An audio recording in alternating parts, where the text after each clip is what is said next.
So, while all eyes are on Ukraine during their crisis, our government in Canada has decided to bring back a new version of Bill C-10, which they now call Bill C-11.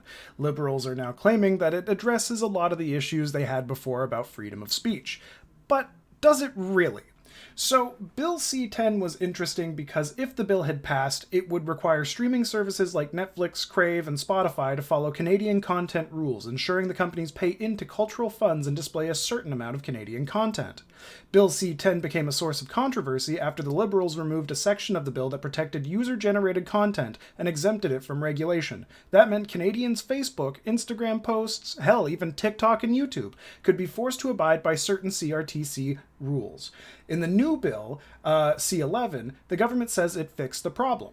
Heritage Minister Pablo Rodriguez said at a press conference Wednesday that cat videos or social media influencers would not be covered by the bill.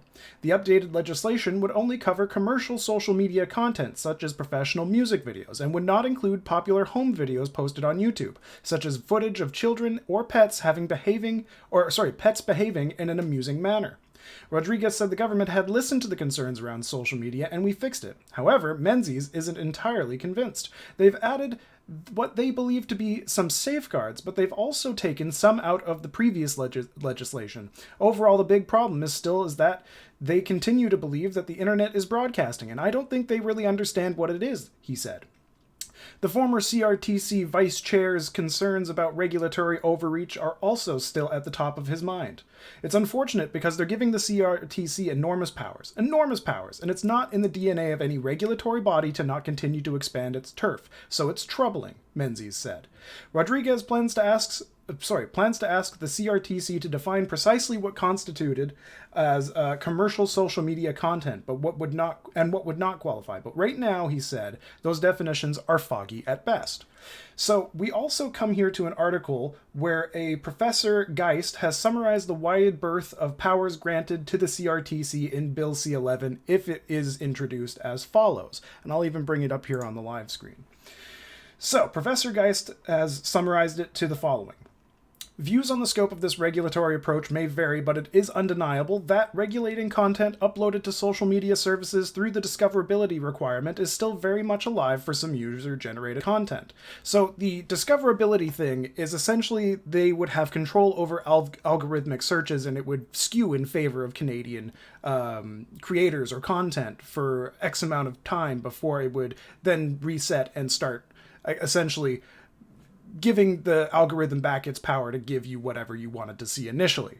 So some people that would end up getting lots of views. So let's say, for instance, if I were to get 10 million views out of nowhere and the algorithm or the CRTC decides I'm getting too much of the share, then they would change the algorithm so that my 10 million that I would be getting is actually going to end up becoming 6 million the next month and have the rest of that 4 million go to other users that aren't necessarily being pushed by the algorithm because they don't know how to use the algorithm.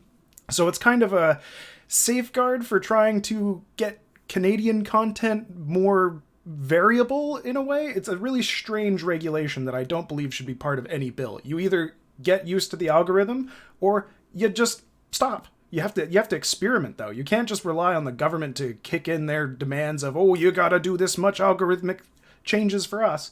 The other thing is the regulation extends far beyond just music on YouTube. Some of the safeguards in Bill C-10 have been removed, and the CRTC is left more powerful than ever with respect to internet regulation.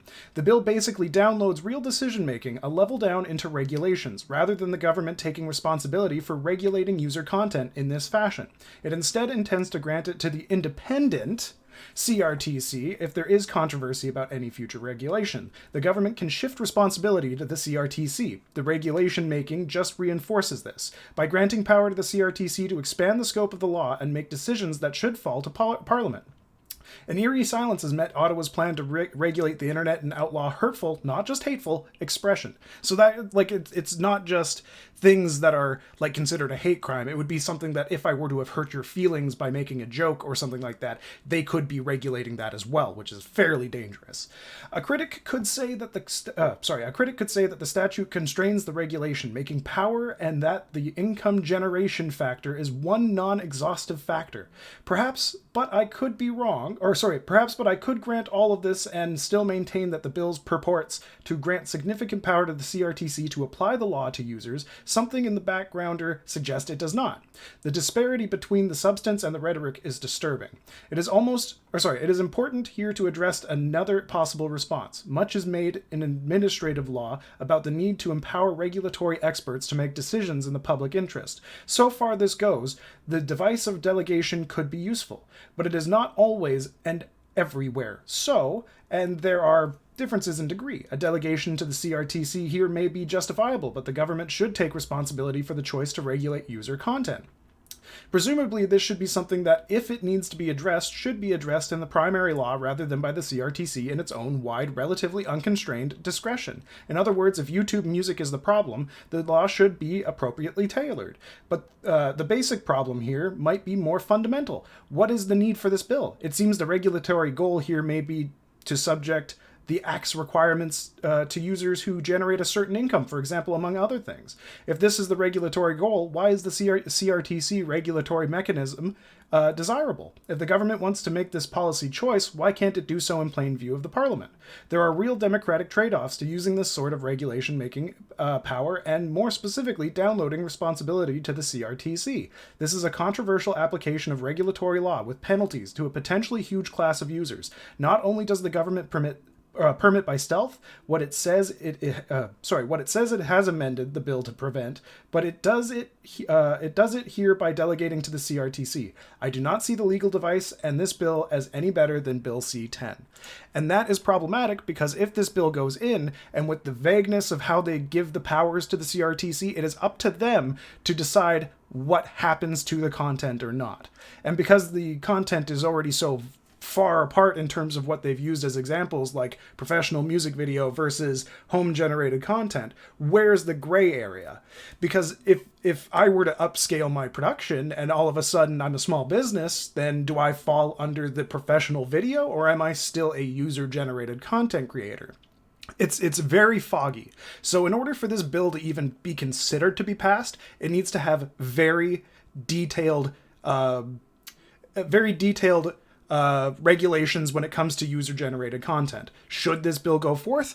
It shouldn't. Not in the state that it's in right now. There's just too much vagueness. It gives the CRTC way too much power for something that is supposedly supposed to be an independent organization, which clearly it's not. Let's face it, it really isn't. They bend to the whim of whatever is in charge for government. So, should this bill go through? No, absolutely not. Should you be calling your Senate, or should you be calling your representatives and getting your opinion out there? 100%.